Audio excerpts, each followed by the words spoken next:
அனைவருக்குமே வணக்கம். சற்று முன் கிடைத்திருக்கக்கூடிய ஒரு மிக மிக முக்கியமான செய்தி ஒன்று வெளியாகியுள்ளது.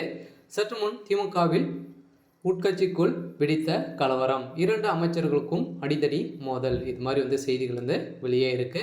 இப்போ சட்டசபை பார்த்தீங்கன்னா நடைபெறுது இல்லையா? ஸோ இதில் பார்த்தீங்கன்னா KN நேரு அவர்கள் பேசியிருந்த நிலையில் KN நேரு அவர்களுக்கு பேசிய தடையாக பார்த்தீங்கன்னா அமைச்சர் துரைமுருகன் அவர்களும் சன்வீன் மகேஷ் பொய்யமொழி அவர்களும் பார்த்தீங்கன்னா இடையே குறுக்கே பேசிய சம்பவத்தினால திடீர்னு பார்த்தீங்கன்னா அமைச்சர் KN நேரு அவர்கள் பார்த்தீங்கன்னா ஆவேசப்பட்டு அங்கு திடீர்னு பரபரப்பை கிளப்பியிருந்த நிலையில் அங்கு இரு தரப்புக்கும் இரு அமைச்சர்களுக்கும் பார்த்தீங்கன்னா அடிதடி மோதல்கள் ஏற்பட்டு இருக்கு.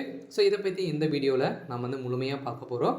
ஸோ அதுக்கு முன்னாடி நம்ம சேனலுக்கு இப்போ தான் நீங்கள் முதல் முறையாக வந்திருக்கீங்க அப்படின்னா மறக்காமல் நம்மளுடைய சேனலை சப்ஸ்கிரைப் பண்ணிக்கோங்க.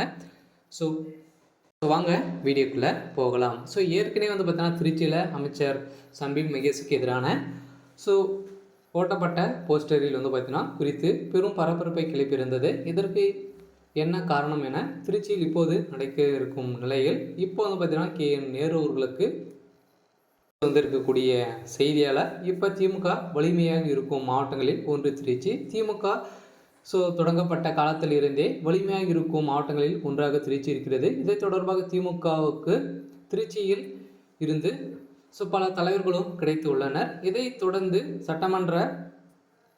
வருகின்ற சட்டமன்ற தேர்தலும் அதுபோல் அங்குள்ள அத்தனை சட்ட தொகுதிகளுக்கும் திமுகவே வென்றது.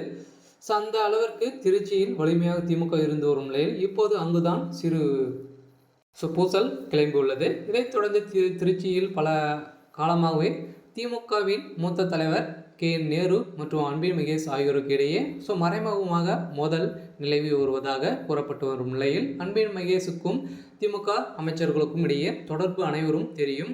அதே நேரம் KN நேரு திமுகவின் மூத்த மற்றும் முக்கிய தலைவரின் ஒருவராக இருக்கிறார். இதன் தொடர்பாக காரணமாகவே திருச்சியில் எந்த ஒரு முக்கியமாக இருந்தாலும் இரு தரப்பினருக்கும் அதிருப்தி ஏற்படுத்தியிருக்கும் நிலையில் இந்த சூழ்நிலையில் திமுகவின் உட்கட்சிக்குள் இரு அமைச்சர்களுக்கும் வாக்குவாதங்கள் ஏற்பட்டு இப்போ திமுக அடிதடி முதல் கூடிய அளவிற்கு இப்போ சம்பவங்கள் நடந்திருக்கு.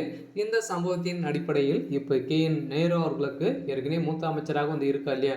இதை தொடர்ந்து தான் திமுகவுடைய தலைமையகம் அதிரடியாக இருவருக்குமே ஒரு வார காலங்களுக்கு அமைச்சர் பதவி நீக்கப்பட்ட சம்பவம் பெரும் அதிர்ச்சியை ஏற்படுத்தியிருக்கு. இருந்தாலும் இப்போ சமீப காலமாகவே திமுகவில் எழும்பக்கூடிய பிரச்சனைகள் அனைத்துமே ஒரு மிகப்பெரிய பிரச்சனைகள் இருக்கு இல்லையா? இப்போ பார்த்தீங்கன்னா திமுக விடுதலை சிறுத்தை கட்சியும் கூட்டணி உடைய போகிறதாகவும் ஒரு பரபரப்பான செய்தி வெளியாகி வரும் நிலையில் திமுக பெரும் கதிகலங்க போய் தான் இருக்காங்க. இருந்தாலும் என்ன நடக்க போகுது அப்படின்றத வெயிட் பண்ணி பார்க்கலாம்.